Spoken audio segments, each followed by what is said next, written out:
નમસ્કાર વિદ્યાર્થી મિત્રો, કેમ છો? મજામાં? જ્ઞાનમંદિર સ્કૂલની યુટ્યુબ ચેનલ ઉપર આપ સર્વ વિદ્યાર્થી મિત્રોનું હું હાર્દિક સ્વાગત કરું છું. વિદ્યાર્થી મિત્રો, આપણે ધોરણ 11 મનોવિજ્ઞાન વિષયની અંદર પ્રકરણ નંબર 6 સ્મરણ અને વિસ્મરણ, બરાબર, તેના વિશેનો અભ્યાસ છે એ કરતા હતા. જેની અંદર આપણે સ્મરણની વ્યાખ્યા જોઈ હતી કે સ્મરણ કોને કહેવામાં આવે છે, બરાબર છે. ત્યાર પછી તેના તબક્કાઓ કયા કયા છે, જે આપણે સ્મૃતિના જે તબક્કાઓ જે છે, બરાબર, જે તમને મેં હોમવર્કની અંદર આપેલા હતા, તો એ તમને સ્મૃતિના જે તબક્કાઓ જે છે એ પણ તમને યાદ રહી ગયા છે, બરાબર. તો ત્યાર પછી આપણે આ પ્રકરણની અંદર પ્રકરણ નંબર 6 સ્મરણ અને વિસ્મરણ વિશે આપણે આગળ છે એ અભ્યાસ કરીએ. તો ચાલો વિદ્યાર્થી મિત્રો, આપણે પ્રકરણ નંબર 6 છે એ કાઢીએ. તો અહીં છેલ્લે આપણે સ્મૃતિના જે પ્રકાર જે છે, બરાબર છે, કે જેની અંદર સાંવેદનિક સ્મૃતિ વિશે આપણે જોઈ ગયા હતા કે ભાઈ અવાજ સાંભળવો, જોયેલું અને જે સાંભળેલું છે, બરાબર, તે આપણને અમુક ક્ષણવાર જે છે એ યાદ છે એ રહેતું હોય છે. એટલે સંવેદનાથી ટૂંકમાં જેને કહી શકાય કે આપણે અમુક વસ્તુને યાદ છે એ રાખતા હોઈએ છીએ, બરાબર, કે જે સંવેદનિક સ્મૃતિ હતી. જેની વિશેષતાઓ પણ આપણે જોઈ લીધી, બરાબર, 3 જે વિશેષતાઓ જે છે. ત્યાર પછી પેજ નંબર 67 ઉપર, બરાબર, પાઠ્યપુસ્તક તમારે કાઢી રાખવાનું છે, જેની અંદર પેજ નંબર 67, બરાબર, પ્રકરણ નંબર 6 સ્મરણ અને વિસ્મરણ, જેની અંદર આપણે આગળ છે અભ્યાસ કરશું. એમાં જેની અંદર સ્મૃતિના જે પ્રકારોની અંદર ટૂંકા ગાળાની સ્મૃતિ, બરાબર છે, સાંવેદનિક સ્મૃતિની અંદર આપણને ટૂંકા ગાળાની સ્મૃતિ, અમુક જે સ્મૃતિ જે હોય એ શોર્ટ ટાઈમ મેમરી એને કહી શકાય.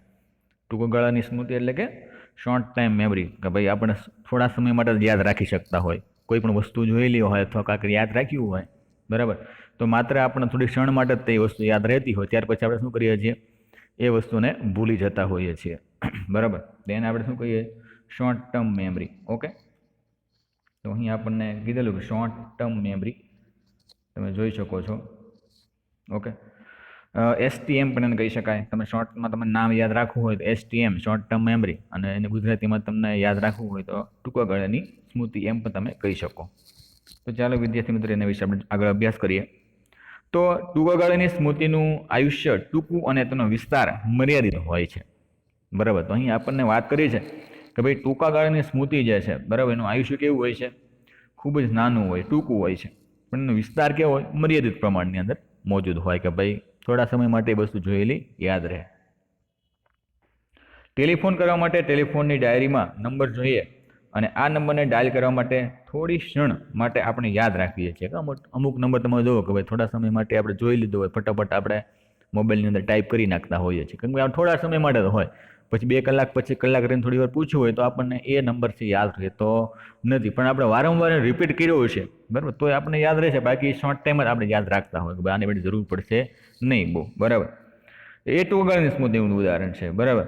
તો ટૂંકા ગાળાની સ્મૃતિમાં સાંવેદનિક છાપ 20 કે 30 સેકન્ડ સુધી જ સંચિત હોય છે. તો અહીં શું કીધું છે? 20 થી માત્ર 30 સેકન્ડ સુધી જ, બરાબર, સંચિત થયેલી હોય ટૂંકા ગાળાની સ્મૃતિ. આથી આ પ્રકારની સ્મૃતિને તાત્કાલિક સ્મૃતિ તરીકે પણ ઓળખવામાં આવે છે. શું નામ આપવામાં આવેલું છે? તાત્કાલિક સ્મૃતિ, બરાબર. આ સ્મૃતિને આપણે તાત્કાલિક સ્મૃતિ તરીકે પણ ઓળખીએ છીએ. ટૂંકા ગાળાની સ્મૃતિનો વિસ્તાર ખૂબ જ મર્યાદિત હોય છે. કેવો હોય છે? ખૂબ જ પ્રમાણના મર્યાદિત પ્રમાણની અંદર ટૂંકા ગાળાની સ્મૃતિ જોવા મળે છે.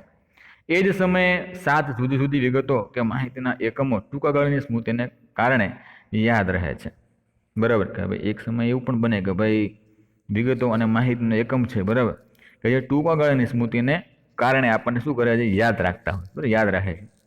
આ બાબતની ખાતરી તમે જાતે પણ કરી શકો છો કે ભાઈ આપણે અમુક યાદ રાખવું હોય તેની પરિસ્થિતિ આપણે જોવું કે પોતાની જાતે પણ તમે આની અંદર યાદ રાખવું હોય, બરાબર, તો રાખી પણ શકો છો. દાખલા તરીકે નીચે આપેલા આંકડાઓની હારમાંથી એક પછી એક આંકડા યાદ રાખતા જાઓ ને પછી તેના કાગળ પર લખો, બરાબર. શું કીધું છે અહીં? કે નીચે આપેલા આંકડાઓની હારમાંથી એક પછી એક આંકડા યાદ રાખતા જાઓ, બરાબર, અને પછી તેને શું કરવાનું? કાગળ ઉપર લખતું જવાનું છે. કે ભાઈ 3, 8, 7, 1, બરાબર. તો અહીં આપણને ઉદાહરણ આપેલું તમે જોઈ શકો છો, બરાબર. એક પછી આંકડા તમે લખતા જવાય, પછી 9, 4, 7, 3, એક આંકડો વધારતો જવાનો. 183052 806591 પછી 52973125 42653439 અને છેલ્લે આંકડો કયો જો 3916584517 એટલે કે 2 ને 2 4 2 6 2 8 10 એટલે કે 4 આંકડાથી લઈને 10 આંકડા સુધી આપણને એક સ્ટેપ છે વધારતા ગયા આંકડાનું, બરાબર છે. તો આપણને જોવા મળશે કે મોટાભાગના લોકો 7 વિગતોનું પુનરાવર્તન કરી શકે છે. કેટલા? 7, બરાબર. કે ટેલિફોનના નંબરો 7 આંકડાઓ સુધી હોય છે. ક્યાં સુધી હોય છે? 7 આંકડાઓ સુધી અહીં ટેલિફોનના નંબર આપણે હોય છે. આપણે 10 આંકડાનો પણ 11 આંકડાનો પણ અત્યારે હોય છે, બરાબર. પરંતુ મોબાઈલ નંબર 10 આંકડાઓનો હોવાથી સરવાળાથી એક જ વાર સંકેતાક્ષરમાં યાદ રાખી શકાતો નથી. એક સાથે યાદ રાખવો હોય તો યાદ ન રાખી, બરાબર. શોર્ટ ટાઈમ ટેલિફોનનો નંબર હોય તો યાદ રાખી શકીએ આપણે, બરાબર. પણ મોબાઈલનો નંબર હોય તો આપણે યાદ રાખી શકતા નથી, બરાબર. એ ઉપરાંત અભ્યાસીઓને બતાવ્યું છે કે સ્મૃતિ વિસ્તાર 7 આંકડાની ટોચ કક્ષાએ પહોંચી જાય છે ત્યારે વિસ્થાપનની ઘટના જોવા મળે છે, બરાબર. શેની ઘટના મળે છે? કે ત્યારે વિસ્થાપનની ઘટનાઓ જે છે એ આપણને જોવા મળતી હોય એવું પણ અહીં આપણે કહી શકીએ. એ ઉપરાંત વિસ્થાપનમાં પ્રત્યેક નવી આવતી આઇટમ પહેલાંની આઇટમને જાણે કે ધક્કો મારે છે, એના કારણે પહેલાંની આઇટમ કે આઇટમોનું વિસ્મરણ થઈ જાય છે એવું પણ અહીં આપણે બને કે ભાઈ પહેલાંની વસ્તુઓ જે છે, બરાબર, એ બીજી વસ્તુ આવે ત્યારે આપણે કેમ ધક્કો મારી દે તો એ વસ્તુ વહી જાય મગજમાંથી, એવું પણ બને.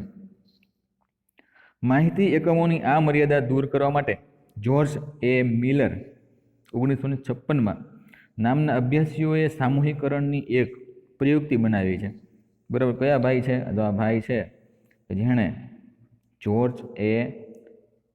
જ્યોર્જ એ મિલર, બરાબર, નામના જે અભ્યાસી છે એણે એક સામૂહિકરણની એક પ્રયુક્તિ બનાવી છે. તેમાં માહિતીના અલગ અલગ જૂથ બનાવવામાં આવે છે. શું કીધું છે? માહિતીના અલગ અલગ જૂથ પાડે. દાખલા તરીકે 5 2 9 7 3 1 25, બરાબર.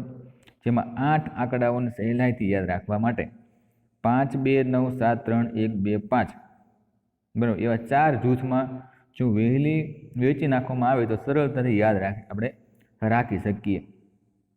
જો અહીં આપણને અલગ અલગ સ્ટેપ આપેલા પણ આપણે 2 નંબર સાથે કેમ નંબર આપણે યાદ રાખતા હોય 10 આંકડાનો તો 94 26, બરાબર, એ રીતે આપણે યાદ રાખીએ 2 આંકડા એવું યાદ રાખીએ 9 4 2 6 એ રીતે આપણને અમુક વાર ભૂલી જતા હોય પણ 2ને આપણે જૂથ કરીને યાદ રાખતા હોઈએ છીએ, બરાબર છે. એ જ રીતે એ જ પ્રમાણે નીચેના અક્ષર 1 સેકન્ડમાં ના અંદરે વાંચો તો પછી તેનું પુનરાવર્તન થઈ શકે કેમ? તમે ચકાસો. NF LCB SUS ABC FRFBI, okay. તો એનું પુનરાવર્તન આપણે કરવું હોય તો થઈ શકે નહીં, પણ તમે યાદ રાખવામાં મુશ્કેલી પડે છે કારણ કે આ વિગતો 15 અક્ષરો છે. હવે તેને નીચે પ્રમાણે ગોઠવો. NFL, બરાબર, CBS USA અથવા તો VCR FBI, તો આ બધા આપણને યાદ છે રહેવા મળે. એટલે આ પદ્ધતિ પ્રમાણે આપણે યાદ છે એ યાદ રાખતા હોય ટૂંકા ગાળાની પરિસ્થિતિમાં. આમ 15 અક્ષરોની જુદા જુદા જૂથમાં ગોઠવીને યાદ રાખવા એ વધુ સરળ છે. એટલે કે એવું માની શકાય કે ટૂંકા ગાળાની સ્મૃતિના વિસ્તારને વધારવા માટે એક જૂથ બનાવવાની સામૂહિક પ્રવૃત્તિનો ઉપયોગ ઘણો જ ફાયદાકારક બને. આપણે જૂથમાં જે બનાવીને યાદ રાખતા હોઈએ, બરાબર, તો આપણને એ વસ્તુ ઝડપથી યાદ છે એ રહેતી હોય છે. ટૂંકા ગાળાની સ્મૃતિમાં સંચિત માહિતીને સંગ્રહ કરી શકાય છે જે થોડા સમય અર્થાત ન્યૂનતમ 1 સેકન્ડ તથા અધિક 20 થી 30 સેકન્ડ સુધી જાળવી રખાય છે, બરાબર. શું કીધું છે? થોડા સમય માટેનો ન્યૂનતમ 20 થી 30 સેકન્ડ સુધી આ વસ્તુને આપણે શું કરીએ છીએ? જાળવી રાખતા હોઈએ છીએ, બરાબર. ટૂંકા ગાળાની સ્મૃતિના અસ્તિત્વને બનાવવા માટે કેટલાક પ્રકારની સાબિતીઓ ઉપલબ્ધ છે. અમુક અહીં આપણને સાબિતીઓ પણ આપેલી જોવા મળે છે ભાઈ, બરાબર, કે ભાઈ એ સાબિતીઓ કઈ છે જેનો ઉત્તમ પુરાવો ક્રમિક સ્થાનવર્ક અને અધ્યયનથી પ્રાપ્ત થાય છે. જો કોઈ વ્યક્તિ અર્થહીન પદોની સૂચિને યાદ કરીને તેનું પુનરાવર્તન કરે છે તો તે સૂચિના શરૂઆતમાં પદો કરતાં સૂચિના અંત ભાગના અર્થહીન પદો ટૂંકા ગાળાની સ્મૃતિમાં વધુ યાદ થઈ રહે છે. પાછળના અમુક અક્ષરો આપણે યાદ રાખતા હોય, જો અમુક અભણ જે વ્યક્તિઓ હોય છે, બરાબર છે, અથવા તો એને ખ્યાલ નથી હોતા, મોટી ઉંમરના વ્યક્તિઓ હોય છે, તો એ વ્યક્તિઓ મોબાઈલ નંબર કેવું કંઈ યાદ રાખવું હોય તો એને પાછળના અમુક ત્યાં 2 થી 3 આંકડા હોય ને એ યાદ રાખતા જોજો કે આ આંકડો છે તો આના નંબર, આવડો આંકડો છે તો આનો નંબર, એ પ્રમાણે યાદ છે રાખતા હોય છે. તો ટૂંકા ગાળાની સ્મૃતિને કામચલાઉ સ્મૃતિ તરીકે ઓળખવામાં આવે છે. શું કીધું છે? કામચલાઉ સ્મૃતિ પણ એને આપણે કહી શકીએ. ઓકે, ત્યાર પછી આગળ જોઈએ તો લાંબા ગાળાની સ્મૃતિ. ઓકે, લાંબા ગાળાની ઓલી આપણે પહેલી વાત કરી હતી એ ટૂંકા ગાળાની સ્મૃતિ હતી. હવે આપણે વાત કરવાની છે લોંગ ટર્મ મેમરી. શું કીધું છે? એને આપણે LTM પણ કહી શકીએ, લોંગ ટર્મ મેમરી. એટલે કે લાંબા ગાળા સુધી આપણે કોઈ પણ વસ્તુને યાદ રાખતા હોઈએ, બરાબર છે, તો એને આપણે લાંબા ગાળાની સ્મૃતિ તરીકે ઓળખીએ છીએ. તો જોઈએ તેની વિશે. તો લાંબા ગાળાની સ્મૃતિ એક સાપેક્ષ રીતે કાયમી કે સંપૂર્ણ કાયમી સ્મૃતિનો ભંડાર છે કે ભાઈ લાંબા સમય સુધી આપણને યાદ રહે, એટલે આપણે ભંડારમાં સંગ્રહ કરીએ છીએ.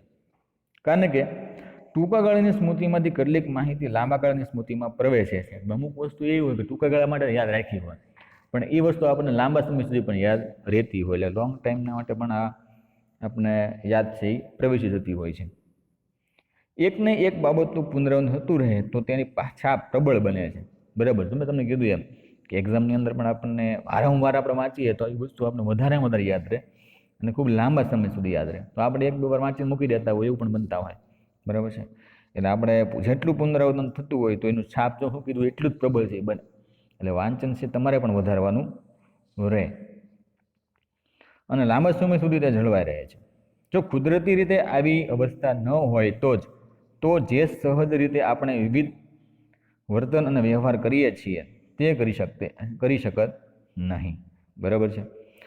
લાંબા ગાળાની સ્મૃતિ એ ચિરકાલીન સ્મૃતિ. શું કીધું છે? ચિરકાલીન સ્મૃતિ કહેવામાં આવે છે. તેની સંગ્રહ શક્તિ ઘણી મોટી હોય છે, લાંબા સમય સુધી આની અંદર આપણે યાદ છે એ રાખી શકતા હોઈએ છીએ. લાંબા ગાળાની સ્મૃતિ ચિરકાળ સુધી ટકી રહે છે કે ભાઈ જ્યાં સુધી આપણો મૃત્યુ પામતા હોય ત્યાં સુધી આ વસ્તુ આપણે યાદ તો રહે જ તે, બરાબર છે. કેટલીક તો જીવન પર્યંત ટકી રહે છે, પરંતુ એના પરથી એમ માની લેવા જરૂરી નથી કે આયુ સ્મૃતિનું ક્યારેક કોઈ સંજોગોમાં વિસ્મરણ થશે જ નહીં, એવું નહીં. ગમે ત્યારે ભૂલી પણ જઈએ, બરાબર. આપણને એમ હોય કે આ વસ્તુ મને ભૂલાશે જ નહીં, પણ આપણે થોડોક સમય જતો હોય, બરાબર, તો એમ આ વસ્તુ આપણે ભૂલતા પણ જતા હોઈએ છીએ. ઘણા વર્ષો પછી અમુક બનાવો કે ઘટના કારણે કાલે જ બની હોય તેવું અનુમાન એટલે કે અનુભવ પણ આપણે થતું હોય. એનું રહસ્ય લાંબા ગાળાની સ્મૃતિમાં હોય છે, બરાબર. લાંબા સમય સુધી આપણે આ ઘટનાઓને ભૂલતા નથી. ઓકે, જીવન દરમિયાન આપણે જે કંઈ જ્ઞાન મેળવ્યું હોય, જે કંઈ કુશળતાઓ કેળવી હોય, પદ અથવા હોદ્દાઓને પ્રાપ્ત કર્યા હોય, સન્માનો મેળવ્યા હોય, તે બહુ જ લાંબા ગાળાની સ્મૃતિમાં સંગ્રહિત હોય છે.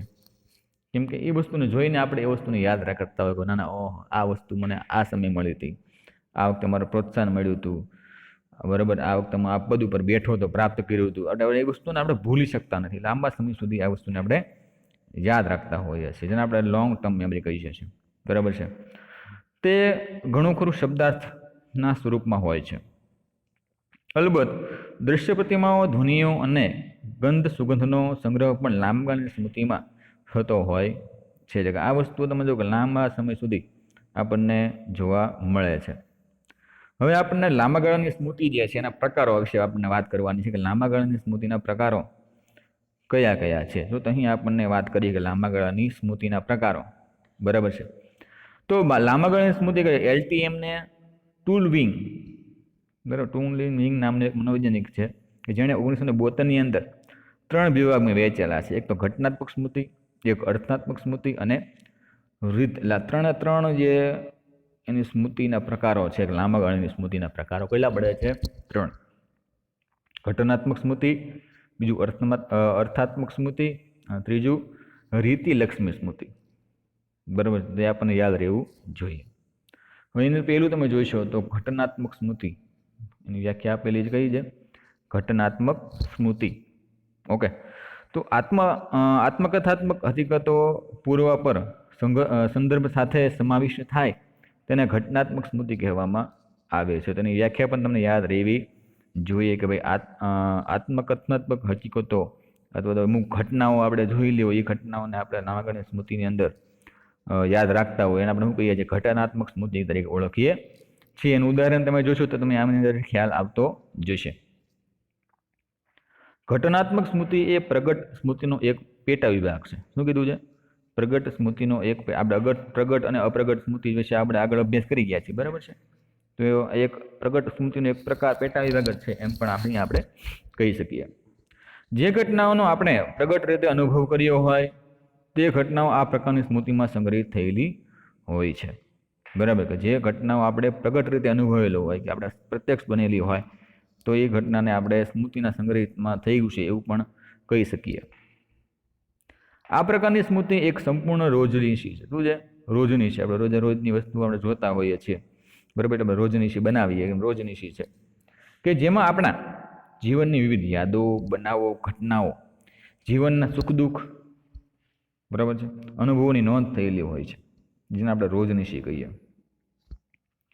જીવનમાં આપણે જે લોકોને મળ્યા હોઈએ, આપણે જે સ્થળો જોયા હોય કે આપણને વ્યક્તિગત જે અંગત અનુભવો થયા હોય તેની નોંધ તેમાં રહેલી હોય છે, બરાબર. કે જીવનની અંદર આપણે જે કંઈ પણ મેળવ્યું છે, બરાબર છે, આપણે જે સ્થળ ઉપર જોયેલું છે કે આ સ્થળ મેં જોયું છે, કોઈ પણ વ્યક્તિને મળીને અંગત અનુભવો થયેલા હોય તો એ પણ આપણે આમાં યાદ રાખતા હોઈએ છીએ. ભૂતકાળમાં આપણે માઉન્ટ આબુ કે કુલુ મનાલી ફરવા ગયા હોઈએ, કોઈ સગા સંબંધીઓના લગ્નમાં મુંબઈ, દિલ્હી કે કોલકાતા ગયા હોઈએ તો તે લાંબા ગાળાની સ્મૃતિમાં કારણે જ યાદ રહે છે. આ એ બધી વસ્તુઓ છે આપણને લાંબા ગાળાની સ્મૃતિની અંદર યાદ છે એ રાખતા હોઈએ છીએ.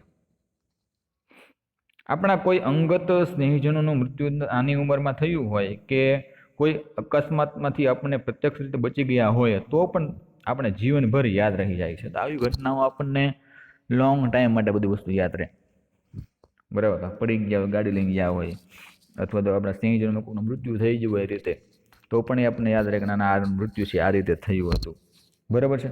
એટલે આપણે આ બધી વસ્તુ લાંબા સમય સુધી આપણને યાદ રહી જાય છે એમ, કે આપણે ભૂલાતી નથી, આપણે સામેથી એ વસ્તુ જતી નથી. ઓકે. કે પ્રાથમિક શાળામાં કયા શિક્ષક આપણને વધુ રમાડતા હતા કે કયા શિક્ષક આપણને વધુ લેશન આપતા હતા એ આજ સુધી યાદ રહેવાનું કારણ ઘટનાત્મક સ્મૃતિ છે. કેમ કે આપણને એ અનુભવ કરતા હતા બેટા, બરાબર છે, કે ભાઈ હાલો આ શિક્ષકે અમને એટલું હોમવર્ક આપી દીધું, આને મને લાફો માર્યો હતો, બરાબર છે. આવું બધું આપણે યાદ રાખતા. અમુક છે આપણને રમાડતા હતા, આ સાહેબ મને બહુ રમાડતા હો. એટલે આપણે ગમે ત્યારે કોઈ પણ જોબ ઉપર હોય તો પણ આપણે આ વસ્તુને આપણે યાદ કરીએ છીએ, શિક્ષકને પણ આપણે યાદ કરતા હોઈએ છીએ, બરાબર છે. તો એક આ વસ્તુ છે એ ઘટનાત્મક સ્મૃતિની અંદર જતું રહે છે. ઓકે. તો ત્યાર પછી એનો બીજો પ્રકાર અહીં તમે જોઈ શકો છો, અર્થનાત્મક સ્મૃતિ. કયો પ્રકાર છે? અર્થનાત્મક સ્મૃતિ. બીજો એનો પ્રકાર છે. આ પ્રકાર કેવો છે જુઓ કે ભાઈ અર્થનાત્મક સ્મૃતિ એ એવી સ્મૃતિ છે કે જેમાં રોજબરોજની વસ્તુઓ, તથ્યો, સામગ્રીઓ અને ભાષાઓ વિશેનું એક સંગઠિત જ્ઞાન સંચિત હોય છે, બરાબર. કે ભાઈ એની અંદર સમજો વસ્તુઓ છે, તથ્યો છે, સામગ્રીઓ છે, ભાષાઓ છે, આ બધી વસ્તુઓની અંદર સમાવેશ છે એની અંદર થતો હોય. તેને સામાન્ય જ્ઞાનની સંગઠિત સ્મૃતિ પણ કહે છે. શું કીધું છે? સામાન્ય જ્ઞાન માટે એક સંગઠિત સ્મૃતિ બેટા, બરાબર. સંગઠિત સ્મૃતિ પણ એને આપણે કહી શકીએ.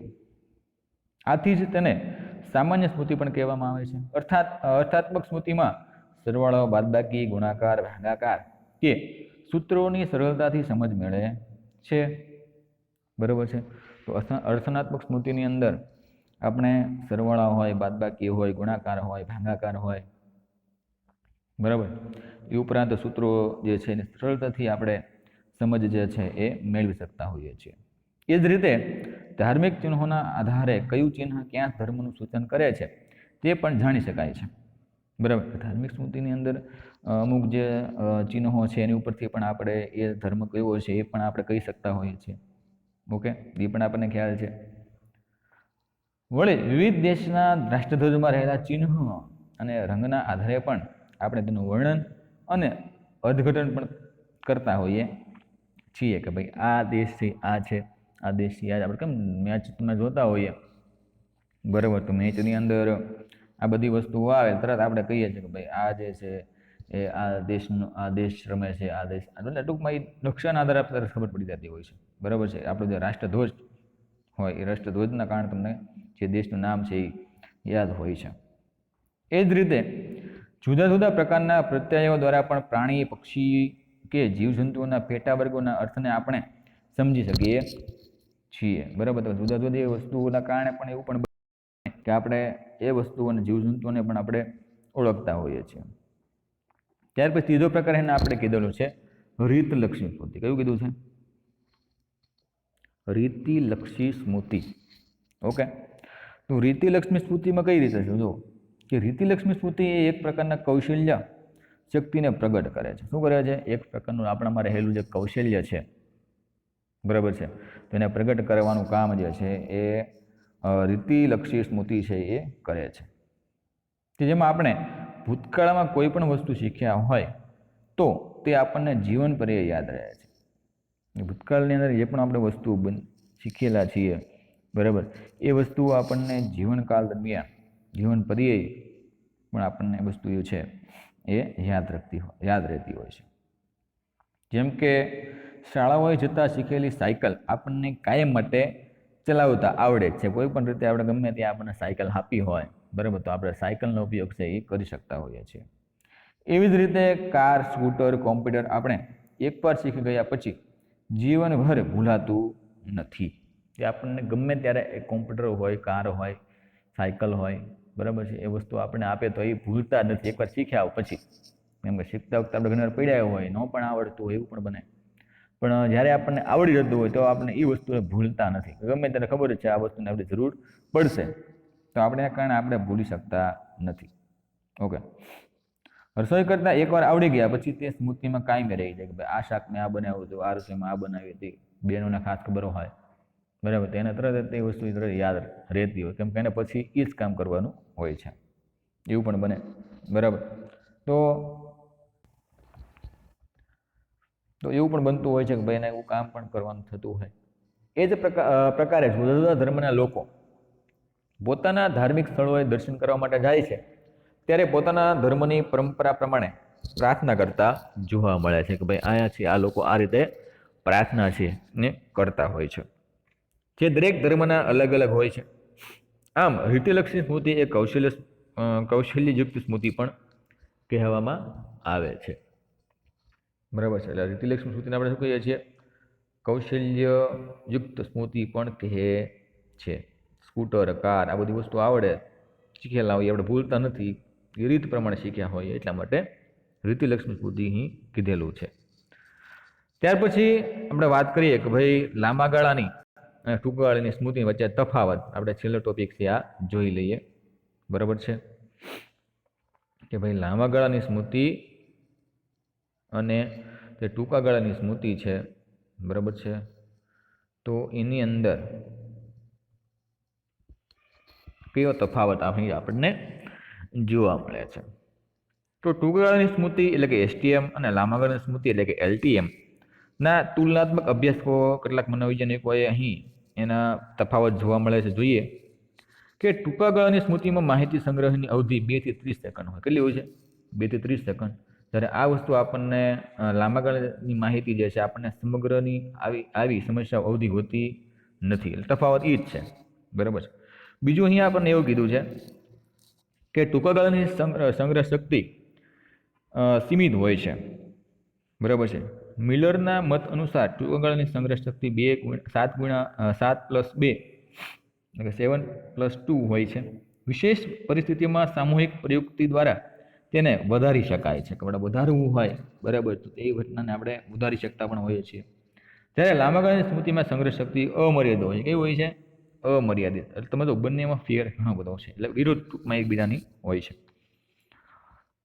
ત્રીજું આપણે કીધું છે કે ભાઈ ટૂંકા ગાળામાં જે વિસ્મરણ થાય છે તેનો આધાર મોટે ભાગે સ્મૃતિ ચિહ્ન નાશ થવાના હોય કારણેથી થતો હોય છે. સ્મૃતિ કિરણો જે છે નાશ પામે, બરાબર છે, એના કારણે એ વસ્તુ છે એ બનતી હોય છે. જ્યારે લાંબા ગાળાની સ્મૃતિની માહિતીનું વિસ્મરણ લાંબા સમય સુધી પુનરાવર્તન ન થવાના કારણે આંશિક વિસ્મરણ છે એ થાય છે. જેમ કે કોઈ શહેરમાં વર્ષો પછી જવાનું થાય તો રસ્તાઓ શોધવા મુશ્કેલ પડે કે ભાઈ અમુક સ્થળ ઉપર આપણે જતા હોય તો આપણને એ રસ્તાઓ મળી શકતા નથી, બરાબર છે. ચોથું આપણને કીધું છે તફાવતની અંદર, તો ટૂંકા ગાળામાં માહિતીનું પુનરાવહન ઘણી જ આસાનીથી અને આપમેળેથી થતું હોય છે. તેથી વ્યક્તિ ટૂંકા ગાળાની સ્મૃતિમાં ખૂબ જ આસાનીથી માહિતી યાદ કરી શકાય છે, જ્યારે લાંબા ગાળાની સ્મૃતિમાં માહિતીનું પુનરાવર્તન ઘણું કઠિન હોય છે, કે ભાઈ યાદ રાખવું ખૂબ જ મુશ્કેલ હોય. આપણે પરીક્ષાની અંદર યાદ રાખતા હોય તો એ યાદ રાખવું કેટલી વાર આપણે મહેનત કરીએ તો એ વસ્તુ યાદ રહે, કઠિન, પણ આપણે એ વસ્તુ લાંબા સમય સુધી ભૂલતા નથી. કદાચ આ જ કારણે લાંબા ગાળાની સ્મૃતિ વ્યક્તિ કોઈ વિશેષ પરિસ્થિતિમાં ઈચ્છે તો પણ યાદ કરી શકતી નથી, પરંતુ બાદમાં તે પોતાના મેળે જ કોઈ ખાસ પ્રયત્ન વિના પુનરાવર્તન કરી લેતી હોય છે. આ ઘટનાઓને મનોવૈજ્ઞાનિકો જીભને ટેરવે સ્મૃતિના ઘટના કહે છે. આપણને વસ્તુ એમ કહેવાય જીભને ટેરવે હોય વસ્તુ, એટલે કોઈ વસ્તુ આપણે એટલી કટકડાટ કરી દીધા હોય, સૂત્ર આપણે ગણિતના કેટલા કટકડાટ કરી દીધા હોય, જીભને ટેરવે હોય, ગમે ત્યારે કે એટલે આપણે તરત બોલી નાખતા હોઈએ, એટલે જીભને ટેરવે પણ એને આપણે કહી શકીએ. બરાબર છે. પાંચમું કીધું છે, ચેતાતંત્રના શારીરિક પુરાવાઓ અનુસાર લાંબા ગાળાની સ્મૃતિ અને ટૂંકા ગાળાની સ્મૃતિ એવા બે પ્રકાર સ્મૃતિતંત્ર છે, જે અલગ અલગ નિયમો અને સિદ્ધાંતો દ્વારા નિર્ધારિત છે. કે ભાઈ અન્યના જે નિયમો અને સિદ્ધાંતો જે છે બરાબર, એની ઉપર બંને આધાર છે એ રાખે છે. તો અહીં સ્મૃતિ અને જે લાંબા ગાળાની સ્મૃતિ અને ટૂંકા ગાળાની સ્મૃતિ જે છે બરાબર છે, એના આપણે જે બે તફાવત જોયા બરાબર, તો એ તફાવત જે છે તમારા હોમવર્કની અંદર આ તફાવતો જે છે